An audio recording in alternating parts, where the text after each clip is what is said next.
Hello everyone, welcome to my channel and welcome to spending some time with me live here on YouTube. We're going to be talking about avoidant attachment style.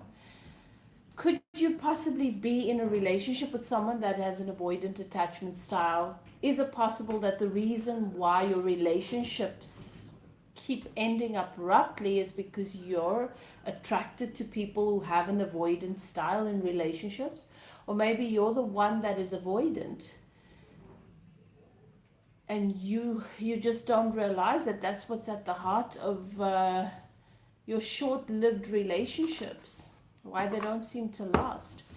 Whatever the case may be, we're looking at what avoidant attachment style is, specifically focusing on how to develop and attract real connection. Whether you have an avoidant attachment style or whether you're dating someone with an avoidant attachment style, how do you manifest and create real connection in that sort of situation? Because we all have our coping mechanisms, we all have our styles, we all have our individual ways of connecting and attaching in relationships. We have our needs, but what's at the heart of an attachment style is how your brain functions. It's neurological, and it's based on your childhood, it's based on your trauma. These experiences with your parents and in your early childhood has had a huge influence on how you respond to, react to, and behave in relationships, specifically when there is conflict and a heightened emotion. So if you've not heard of avoidant attachment style yet, then this will shed some light. There's a lot of information online about it. But I want to specifically focus on how do you move, once you've got the knowledge and the information and you understand what it's about, how do you move from that to a stable connection with someone? Because you could have a particular attachment style and the person you date has a different one. Understanding yourself and then them is very empowering, but in moments of crises, having a general understanding of how people function does not change the fact that sometimes our behavior and our response in relationships can be very hurtful. So, how do you establish a real connection with someone regardless of where they are? And is it worth it? Is it worth dating someone with an avoidant attachment style? So that's what we're going to take a look at.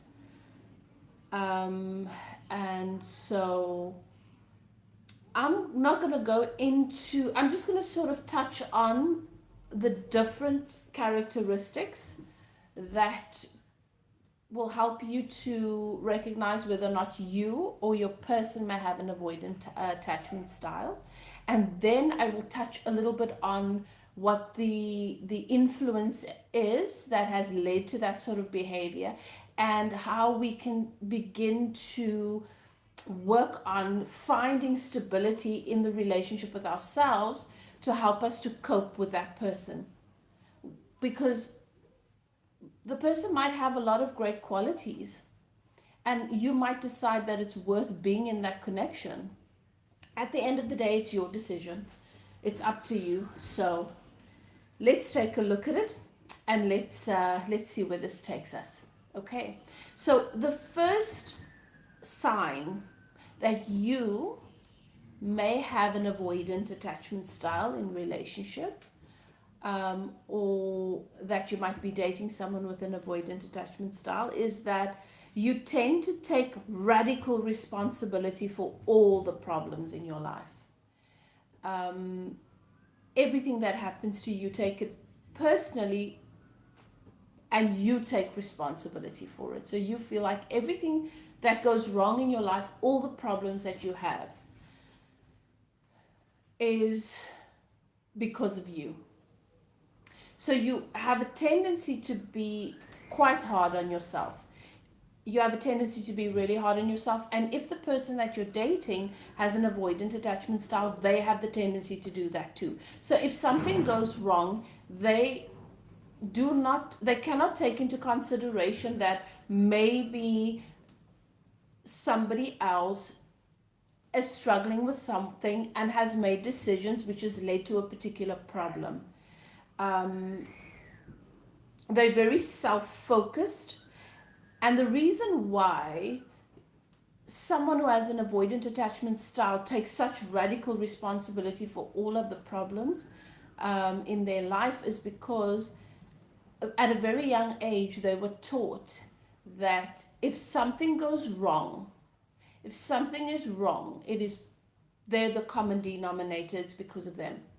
So so this could be your individual who grew up with a parent who was not very emotionally mature, and could be your narcissistic parent, where if something went wrong in their lives or something didn't work out quite the way they wanted, they projected that onto everybody around them. They made their happiness and how they feel everybody else's responsibility. Okay? This is your person that was not necessarily available to the emotional needs of other people around them. So if you were a child in that sort of situation, your needs were never taken into account. And you learned very early on that if I want to be safe and I want to be okay, then I've got to take responsibility for me, because nobody else is going to. If I don't take responsibility for me, then my world can become very, very unpleasant and uncomfortable. So that is why your person with an avoidant attachment style internalizes and takes responsibility for all of the problems in their life. Now, in a relationship setting, think about it, it can be really, really challenging, because if you're in a relationship with someone who has an avoidant attachment style, or someone is in a relationship with you and you are avoidant, when there is a problem or a crisis, you will then internalize it, blame yourself, and often feel that the people you love and care about are better off without you. That it's your responsibility to fix this problem. And even if you don't have all the answers, which often could be the case, because very often there are a whole lot of factors that go into conflict or a problem.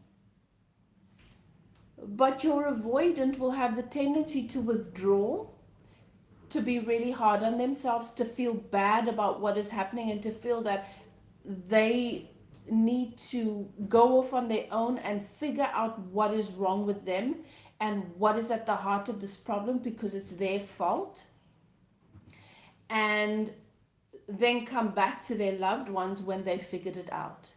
Now think about that in a relationship setting. If you're in a relationship with someone and you believe that you are in a partnership and there is a problem that's arisen, you have the mindset, if you're a stable person, if you have a stable attachment style, you have the mindset that we need to process this together, and we need to come to a solution together. It is our responsibility to figure out how we fix this. Okay? You then understand that I have my role to play, my responsibilities, and my partner has their role to play and their responsibilities. But the avoidant doesn't see it that way. The avoidant automatically feels that this is a problem because of me, because I've done something wrong, or because I'm not good enough, or because or I need to figure this out. Otherwise, this is going to hurt and keep being a problem for the people that I care about. But the person that is in the relationship with the avoidant, all they don't see that internal dialogue. All they see is, this person shutting me out. This is not a big deal. We can figure this out together, but this person is pulling away. So they feel the disconnect and they feel the rejection, and sometimes it feels like abandonment.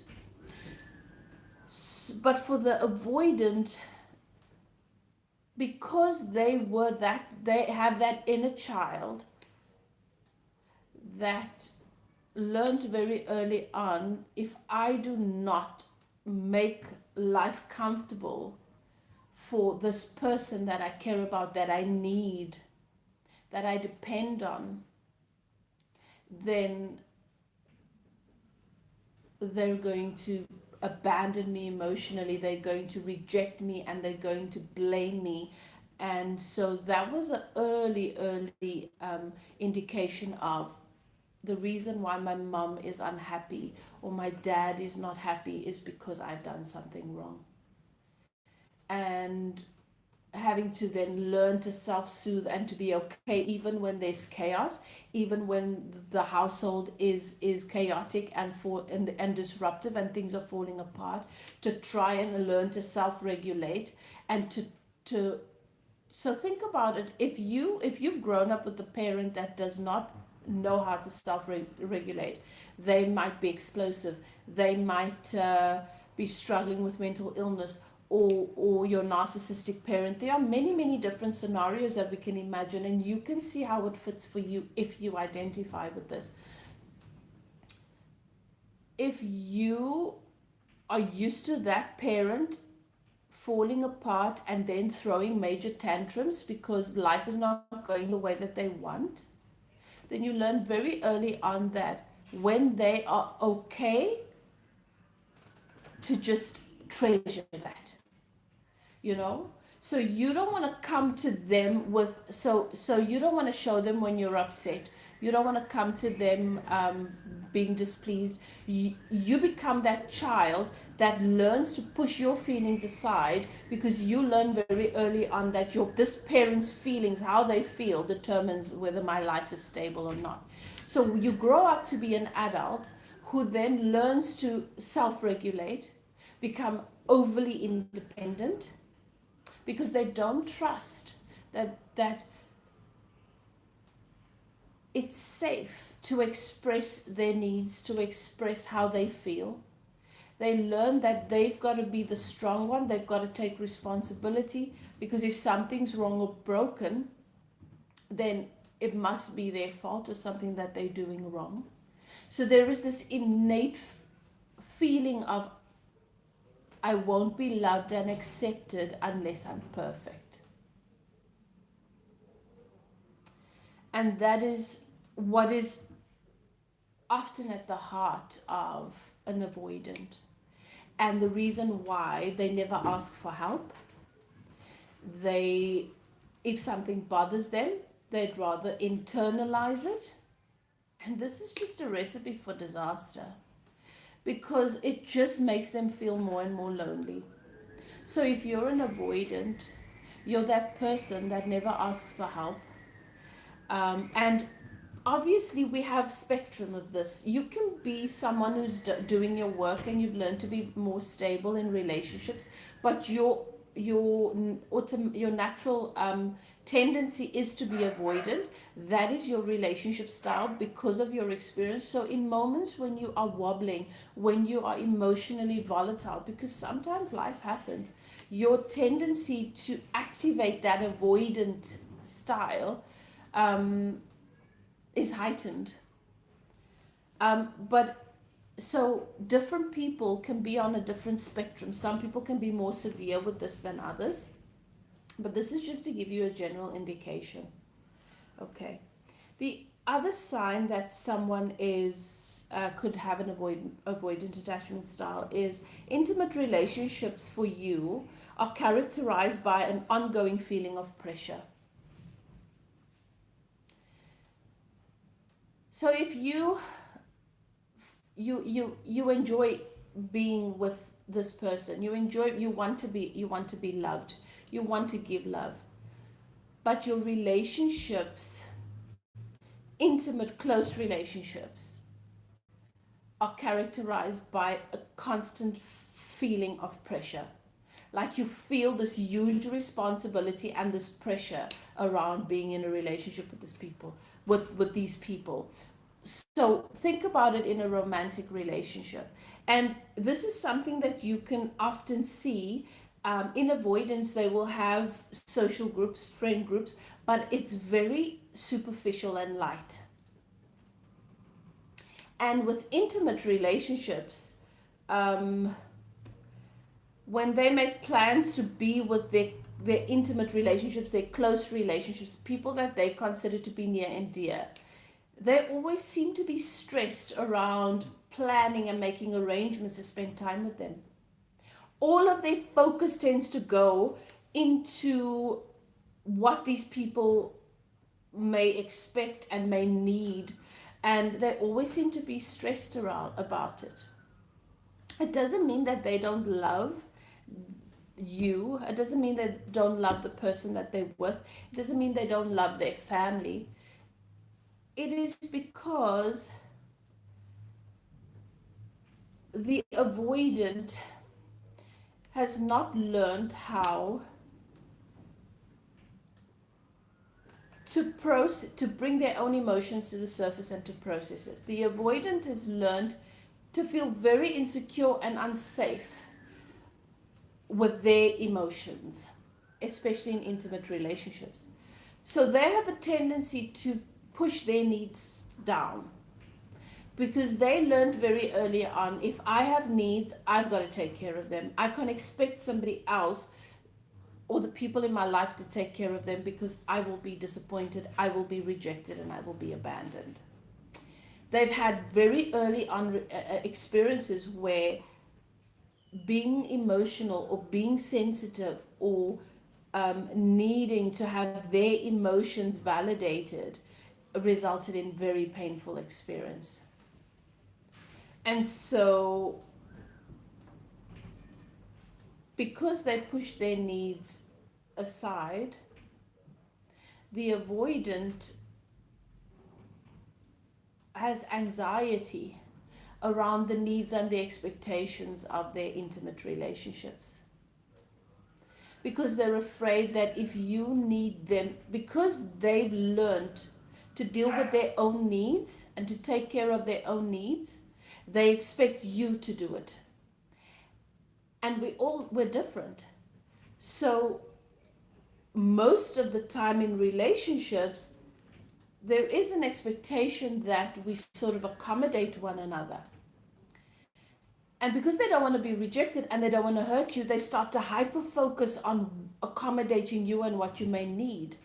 So suddenly their own needs get pushed aside. And that's why they feel this intense pressure. Now, it's not because you're asking them to do that. And if you're an avoidant, it's not because they're asking you to do that. This is just the way that you function. You learned very early on that in order to have a relationship and in order to be wanted, you need to put other people's needs before your own. And at the same time, you've learned to take care of your own and to not expect anybody else to take care of your needs. So you take care of everything that matters to you on your own independently. And can you see how this can make for it becomes very difficult to connect then? Because you're so hyper independent and your needs get pushed down.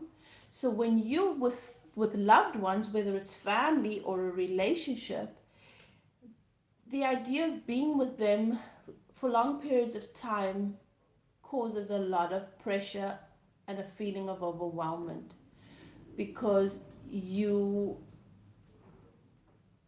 often your needs are not being met because you're not actually putting them on the table.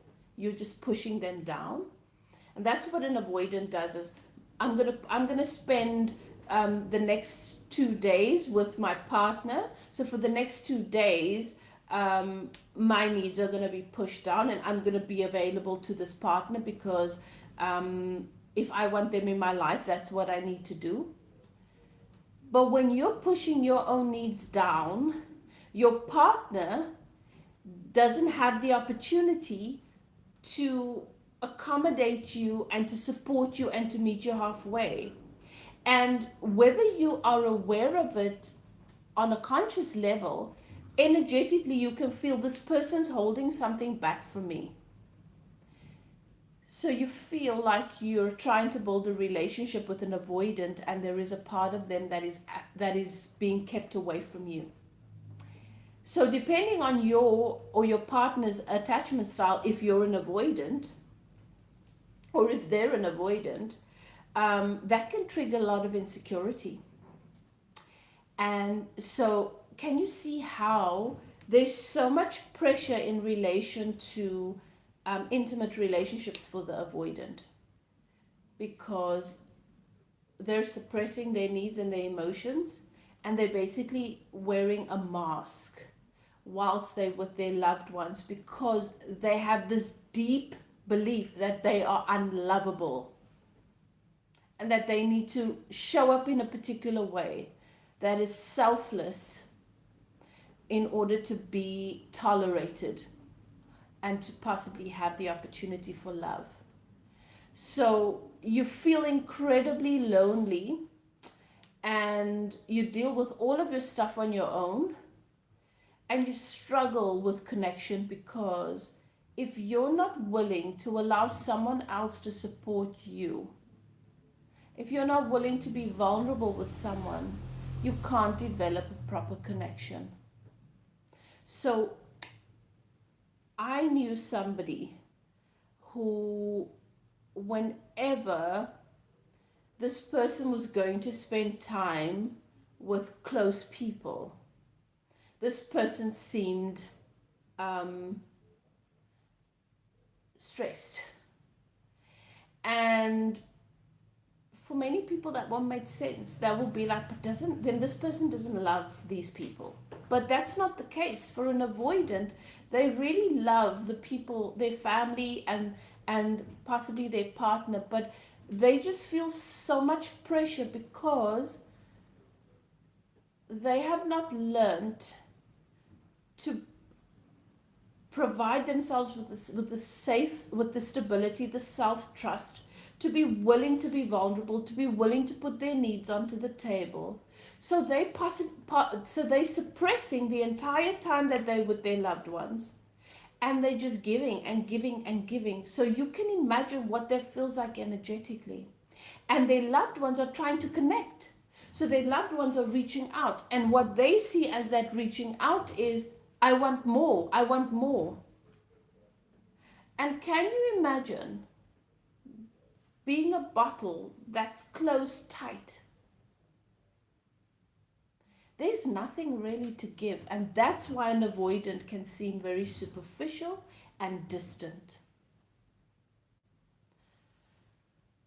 Another sign, another characteristic that you may be dating an avoidant person, or perhaps you are, is you're most comfortable making big decisions alone. Or when you'll notice in conversation with your person, the person that you are dating, when they have a decision that needs to be made, or a big decision, then they'll say, yeah, I'm still trying to figure this out. So they sort of close the conversation like that. Whereas your person that is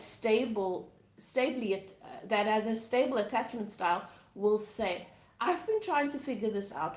This is what I was thinking, and that is what I was thinking. And normally when they're talking about this, about this life decision that needs to be made, they'll say, how do you think this will affect us? But your person with an avoidant attachment style makes it very clear that I need to figure this out. It's me. So your avoidant normally comes across as mentally single. They might be in a relationship, but when they're considering a major lifestyle decisions, they believe they need to figure it out on their own. Now imagine the impact that has on a relationship. It's not that they don't see themselves in a relationship. It's not that they don't see themselves in a partnership. They just don't recognize the qualities and most of the time they don't have the capacity, because people who are avoidant struggle to trust other people. And like I say, growing up, they learned you've got to figure you out. When you figured you out, great. But I'm doing me. So your avoidant is your person that was your child, your inner child that was raised by a very self-centered parent or parents.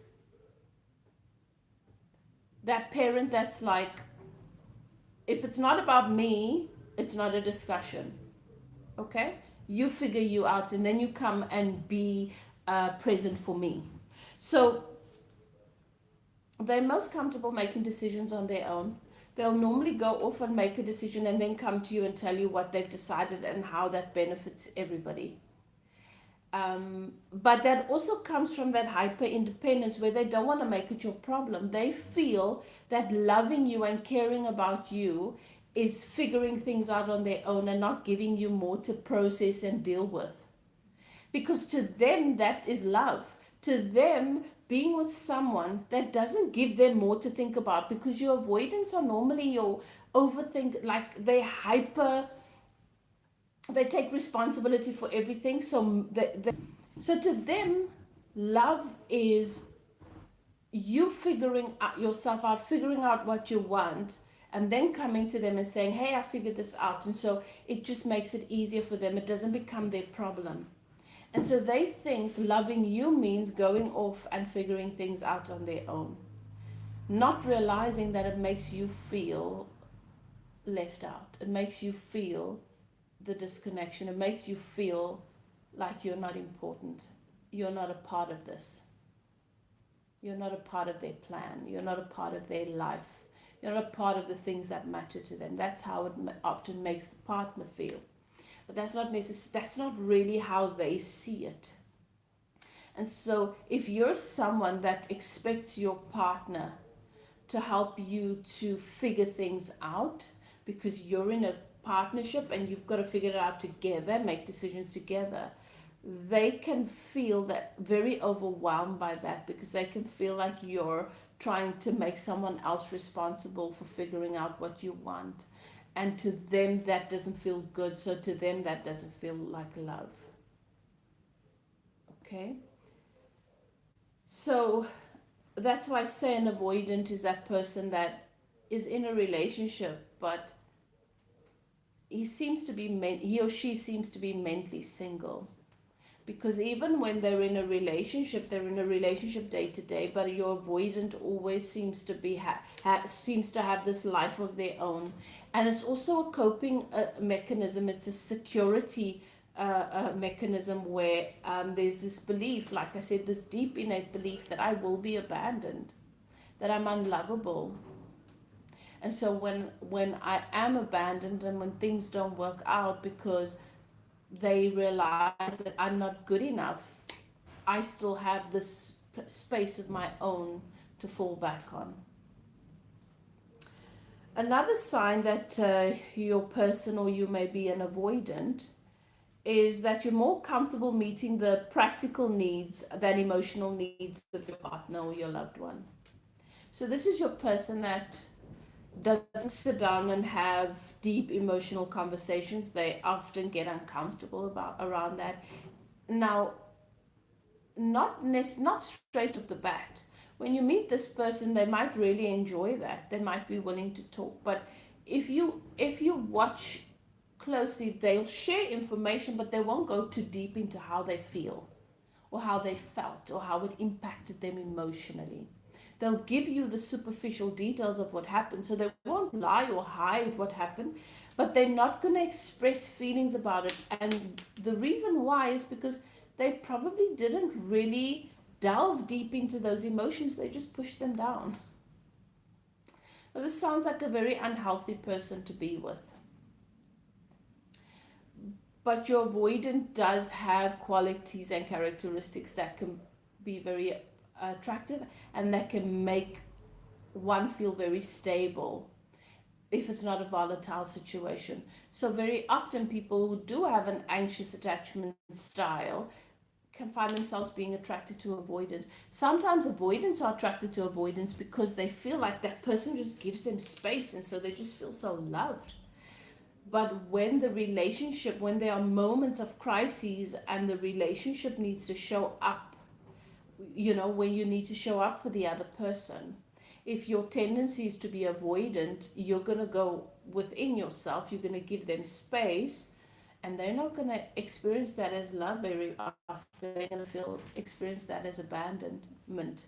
So anyway, this is your person that doesn't sit down and express their feelings. Often when you do, and it goes to that level, they'll change the subject, or they'll tell you the details of what happened, but they won't express like how it impacted them, because, and it's not because they don't want to tell you, and it's not because they're lying, it's because they haven't actually processed how it impacted them. They didn't actually sit down. The avoidant people avoid their emotions. They avoid their own vulnerability. They're afraid to be vulnerable because they learned in this life that the person that is vulnerable and that needs other people, they're not going to make it. They're not going to be okay. They had that parent that was excessively needy, that might have been narcissistic and expected everybody else to be responsible for their happiness, and things didn't work out well for them. So, in these different ways, as an avoidant, you learn the person that needs other people to be okay in the world, and the person that is excessively emotional, things don't work out well for them. I don't want to be that person. So they push their emotions down. They focus on the practical things that need to be done so that they are okay. And so often that is your person that they're the ones that'll do things for you. They'll go out of their way with actions. They'll want to take care of you financially maybe, or want to fix things when they're broken. But they're not going to be that person that sits down and talks about, let's talk about our feelings or how we feel about what's happening here, because they're just not in touch with their emotions. Now, it's simple. At the end of the day, if you discover that you're an avoidant, or you come to realize I have these tendencies, you have choice. You have free will. Just because you have a particular attachment style doesn't mean that you're stuck there. It's knowledge, and you can empower yourself based on that. But you've got to ask yourself, does being with someone like this put me in an emotionally volatile situation? Can it be harmful to me? Because you get to decide if you want to date somebody like this. And it might be nice to know that if you're dating an avoidant, they're going to take care of what needs to be taken care of. They're not going to be swept up and get lost in the emotional stuff. But they're probably going to have unresolved things that's going to show up in a different way. Do you have the capacity to have that awareness and to hold space for them when they do? And how does this style, relationship style, support your needs in the relationship? Okay. Another sign that you might be dating someone who has an avoidant attachment style is that they are comfortable with other people meeting their wants,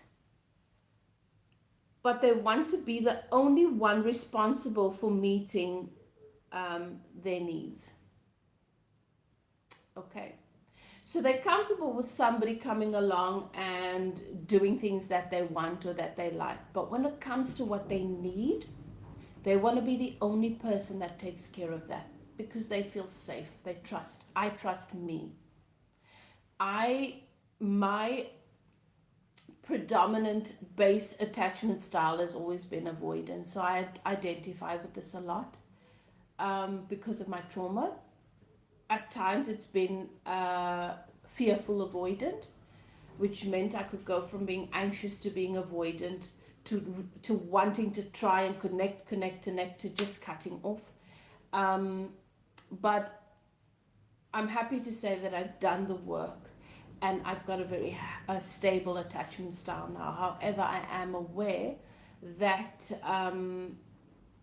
my natural tendency based on my traumas was always to have an avoidant attachment style, and often a fearful avoidant attachment style, which I will talk about in other videos when I go live again on this channel. You can grow and you can heal, and so can your person, but you can't expect it from them. It's got to be something that they become aware of and then decide about. Sometimes it's scary to want to change when we have adapted these coping mechanisms that we believe keep us safe. You've got to get to a point, and your person's got to get to a point where they decide that I want love and I want to be loved more than the illusion of being safe. And that's an awareness only they can, a realization only they can come to. You cannot push them there, and you cannot make them see that, because the avoidant has developed a keen capacity to not need anybody else. As an avoidant, I learned very early on, if I'm going to need anyone in this world, I won't survive. So to replace that concept and that self-concept took a lot of work.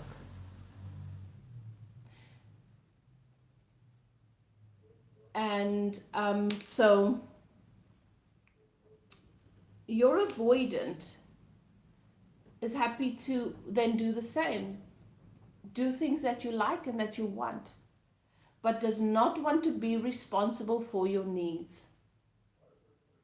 Now, this can come from the intuitive knowing that no one can really be responsible for somebody else's needs.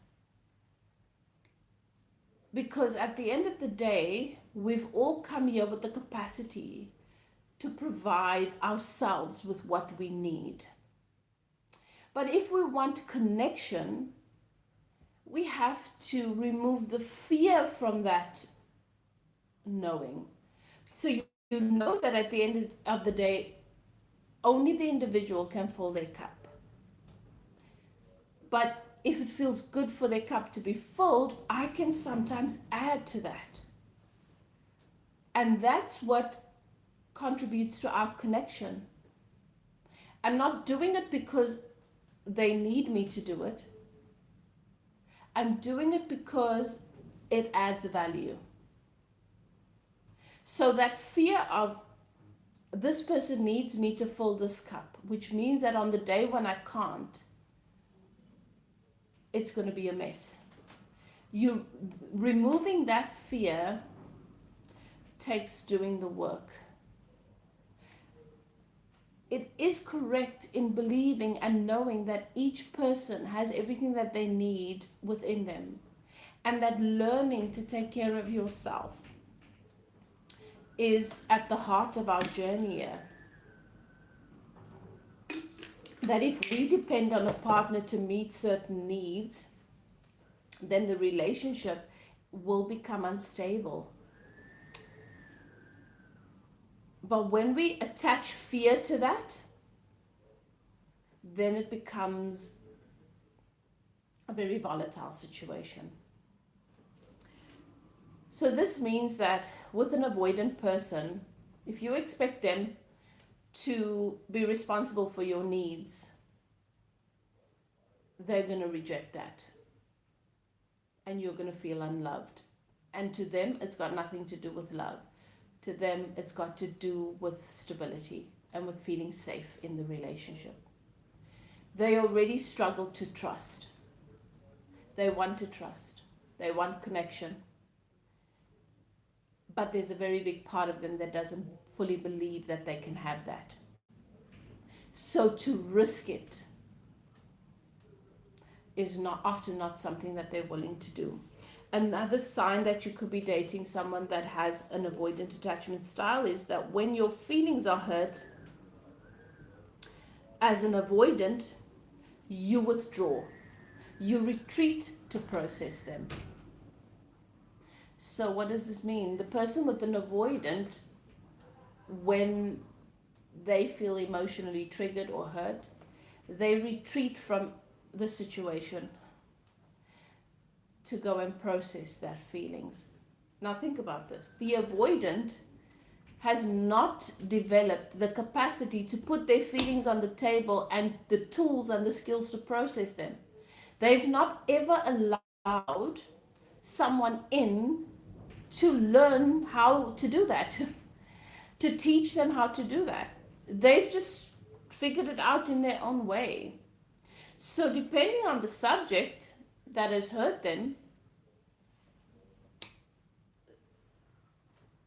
it can um, depending on the subject, it can determine how long that may take. So that may take a short period of time or a long period of time, depending on their relationship and their concept around the subject. And only when they've processed it will they come back to you. Now imagine being in a relationship like that. There's conflict, something's been said, something's been done, it's hurt your partner. Instead of them expressing how they feel and their needs, they retreat. What message does that send? But because they believe that they've got to figure this out, they've got to feel better about it on their own, they can't make it your problem. They do that. And as I said, they believe that that is love. To not project it onto you and to not say, you shouldn't do this to me and this is how you make me feel and you've got to change the way you behave. They don't want to do that to you.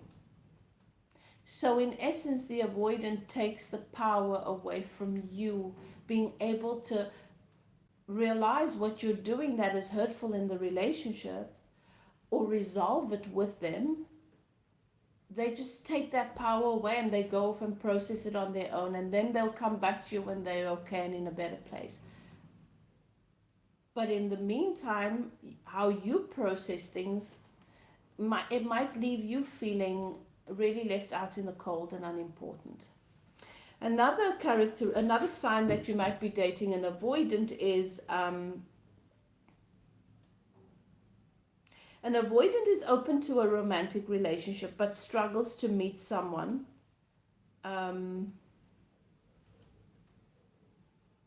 They struggle to meet someone who has the same standards for self-sufficiency and independence.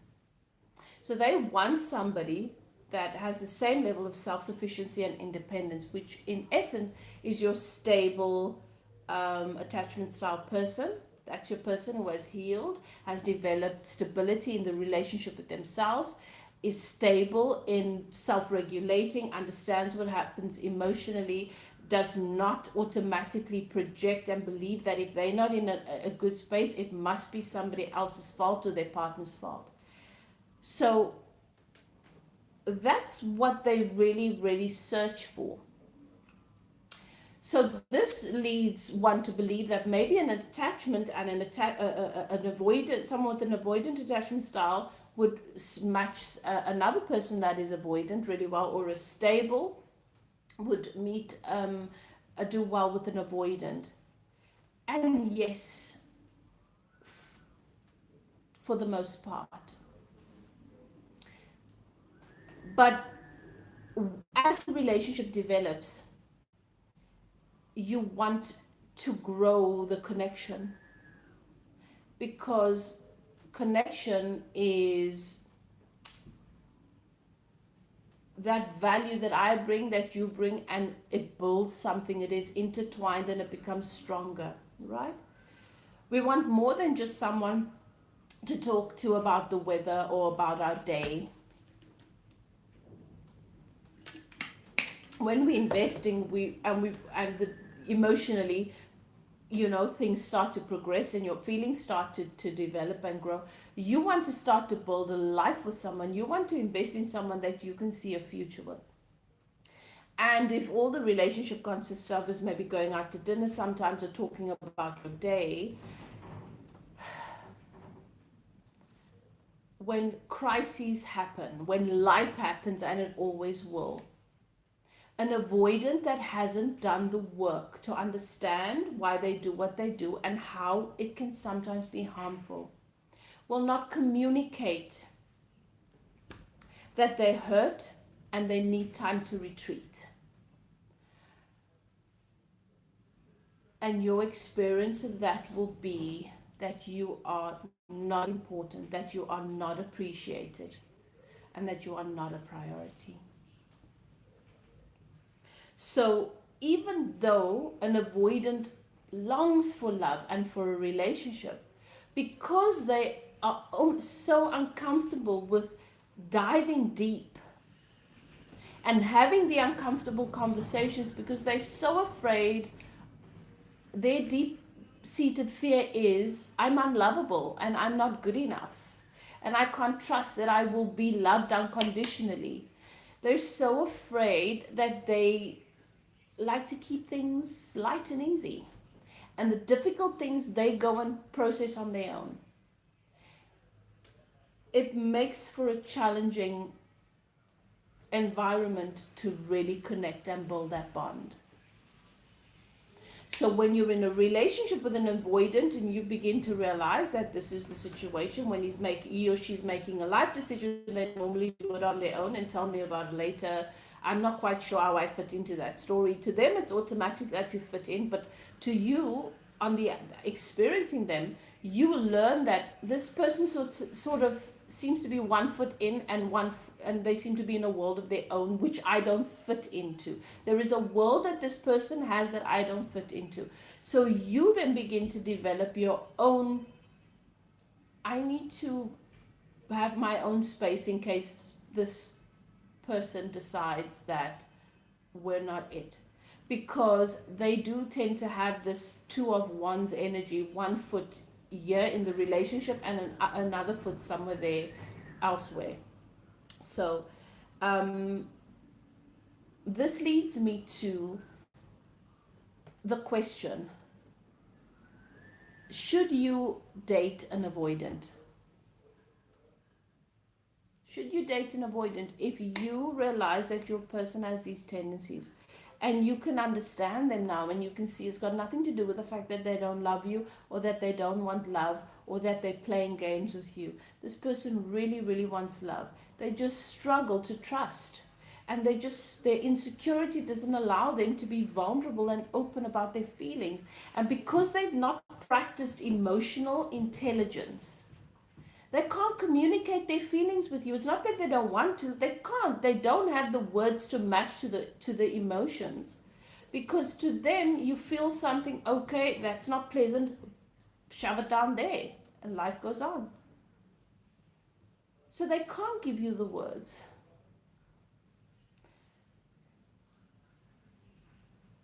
If you're not in a stable place, if you find yourself having an anxious attachment style, that is somebody that, and I'll go into that in another video as well, but you're anxious around, does this person love me? Are they upset with what I said now? So you keep reaching, and you keep trying to do things to spend time together to sort of create the bond, and that can be very overwhelming for an avoidant because they need space they need space, and like I say, they need time to process.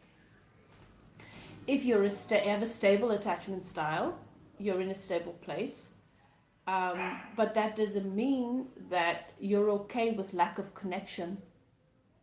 You're going to want to know that when the relationship calls for the two of you to show up, that you're both going to show up, right? If we're building a house, let me use this analogy. If we're building a house and there's a hole in the roof, then I don't want to be the only person showing up trying to patch the hole while you out there processing how upset you are. I don't know where you are. That just doesn't send a good message in a relationship, and that's sometimes what it feels like being in a relationship with an avoidant. So I would not recommend you being in a relationship with somebody that doesn't have a stable attachment style if they're not working on it.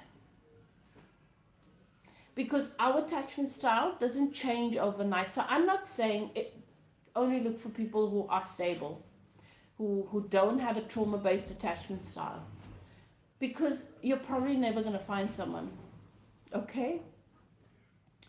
Because we're on a spectrum. Even when we're working and we're growing, when we're experiencing or facing volatile situations and our deep wounds are triggered, even as someone that has done the work, that is secure in my relationship with myself, I have a couple of days of wobble. That doesn't happen often, but I'm human. So if I'm the stable one in the relationship, when my knees buckle, who's gonna hold the house up? So even as a stable person, I need to know that when I am not able to get into alignment as quickly as I normally do because my knees are buckling, I'm in an emotionally volatile space, that my person has the capacity to hold the fort, to be stable, to not run off because of fear and because I need to do this on my own and figure this out on my own. My person needs to have the self-awareness to know that I really want to run off and process this because this is a lot, but I've chosen to be in this relationship and my person needs me to be here now. And until I see that she or he is back on their feet, I'm just going to stay here, even if it scares me. Even if I feel like I can't do much, I'm going to stay here and we will both have the house fall apart around us. But I want my person to know I was here. And then when he or she has gotten up from their knees and is standing on their feet again, I can say, my love, are you okay? This has been a lot for me. I just need to process it. I'm going to need to take a day or two. Are you okay? And most of the time, your person is going to say, yes, I get it. Especially if they understand that that's your attachment style. But the point I'm making is you need to be aware of these things. You need to be aware of what your attachment style is. And then you need to understand that you cannot base your life on that. You can't expect somebody to come in and be like, this is my attachment style, so take it or leave it. Because it is not conducive to building a meaningful connection. If you just want a relationship, a superficial relationship, by all means, someone to play a role in your life. If you want a connection, you have to learn how to get into alignment, which means that if you want someone that is secure, you have to become that. If you want someone that,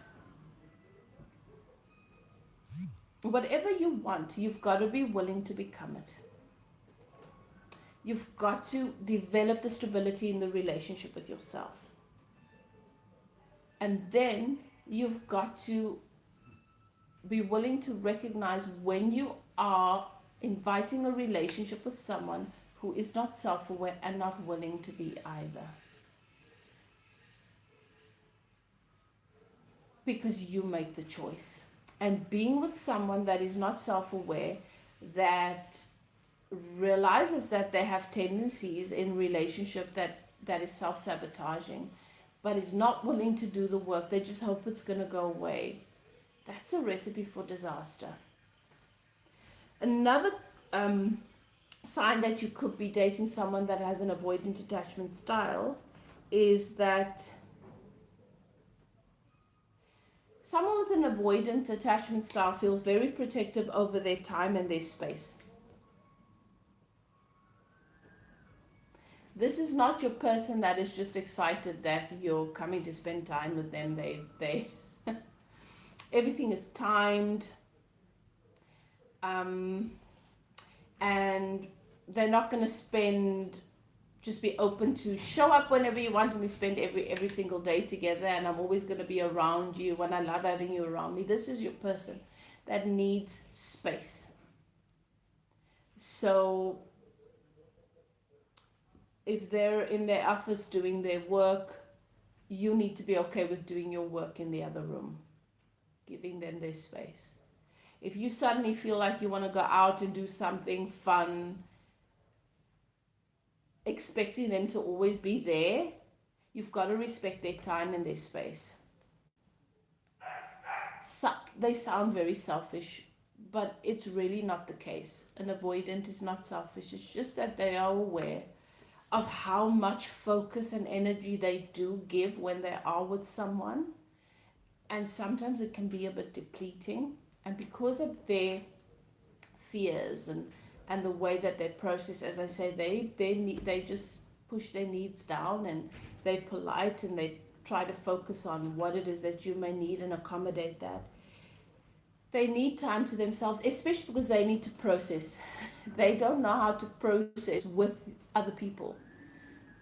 So they present and they have all this information coming and all of these feelings and all of these emotions, and then they need to go and process it. So they do need their space. So if you're the kind of person that wants to do everything with your person, basically not have a life of your own, you want your lives to be completely merged, your avoidant is not going to appreciate that sort of situation. And that's something you want to be aware of. Another sign that you could be dating an avoidant is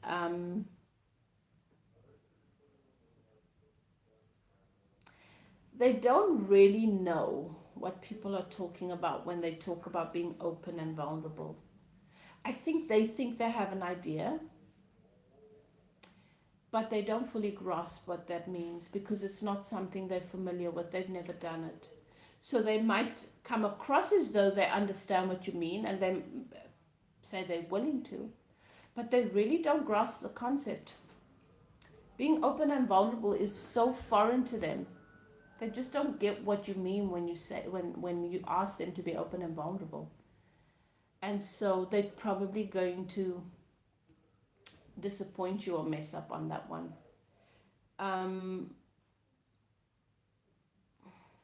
To them, being open is when you ask them, they'll tell you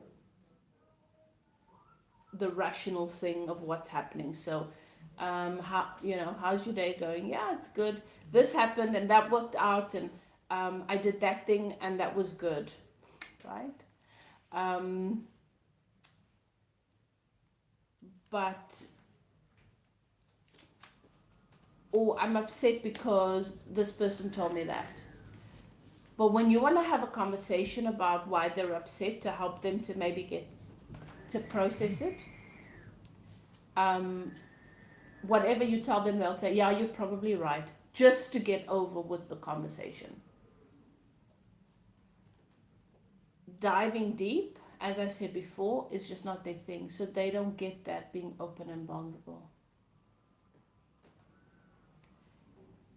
An avoidant considers caring for someone to be not putting your needs on them and not burdening someone in any way. That's what they believe love is. So they're not going to be vulnerable to put their needs on you. They're not. In fact, when avoidant needs you, they pull away. They create a bit of distance. Your avoidant is that person that at times can be very distant in the bedroom. If they feel that the intimacy and the need for intimacy is developing, they will create distance. So this is your person that can suddenly just seem to be unattracted to you. And it's not that they're not attracted to you. They just don't believe that making their needs somebody else's problem is love. And it scares them to be vulnerable. This is your person that can be so open. Unexpectedly, you'll have that moment, and then all of a sudden, the more as the relationship progresses, then they become less affectionate, try to create more space between you, and You can experience this as this person doesn't really want me around or is not enjoying being intimate with me. And it can be really challenging if you don't understand it. And particularly if it's a need. You can feel very rejected and unwanted. And the moment that you go off and do your own thing and take care of yourself and live your best life, they come closer. So that's your indication of an avoidant. Because they think loving someone is not putting your needs on them, so they won't put their needs on you. And they don't want to burden you. So when they're upset about something or something bothers them, they go off on their own, they pull away.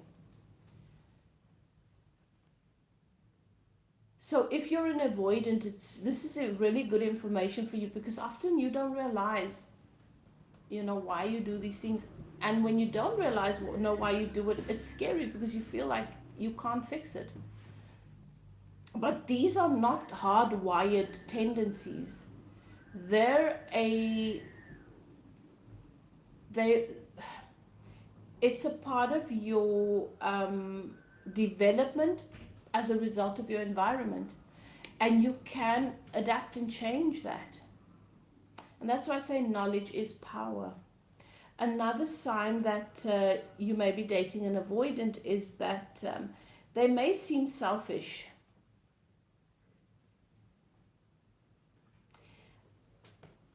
They may seem selfish, particularly when it comes to sex, because they are so hyper focused on their own needs, and they expect you to be focused on your own. As I've said before, you may not pick this up in the beginning, but especially as the feelings develop. So, what do you aim for?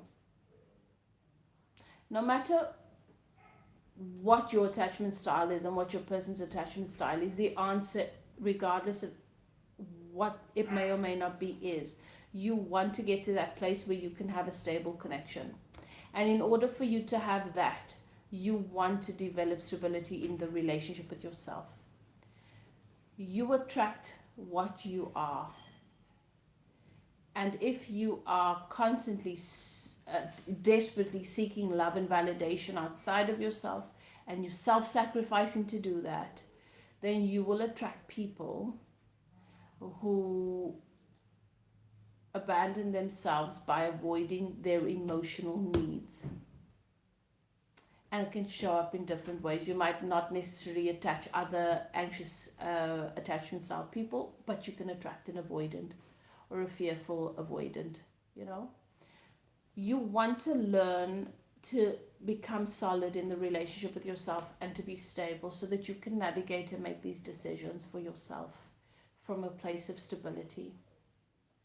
Sometimes you meet people who you adore, and they're great people, and you love them, and they love you. But because you have trauma, you can only let that relationship in so far before you begin to start sabotaging. Because nothing can grow from the foundation of fear. You deserve love, but you can't have love and fear rule you at the same time. You can't hold space for love and have fear ruling you. You can't hold space for love and fear at the same time. They are opposing vibrations. And so this is where the law of attraction comes into place.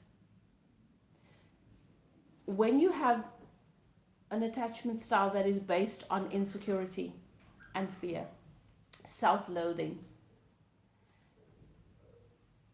you will wrestle with the fact that somebody loves and accepts you the way that you are. And you will constantly be holding space for the day that they realize that you are not worthy of love, because that's your belief. And you will manifest that by pushing them away. And as an avoidant, the only thing that needs to happen for that to manifest is you need to find yourself in an emotionally overwhelming situation. And you will push the relationship on your own. You'll push it away on your own and make it impossible for anybody to love you. I hope you enjoyed this talk. and that the information proves to be helpful, you're welcome to comment with your questions. I will be speaking about this topic more as we move forward, um, just so that we can become aware of these things. Understanding one another. Most relationships fall apart because of misunderstanding, because what I am saying, you are perceiving from your understanding. All right, you're perceiving it through the lenses that is your life, that is your perception and your self concept. And what I'm actually saying could mean and come from a completely different place. So we don't listen to one another. We're not present for one another to receive. We're not in a place of receptivity when we're triggered into fear. And when we have these wounded attachment styles, most of the time in our relationships, we are on the edge of fear, hoping that we can find our footing, and no one's going to give that to us. We've got to give it to ourselves. Love and light. I'll chat to you guys next time.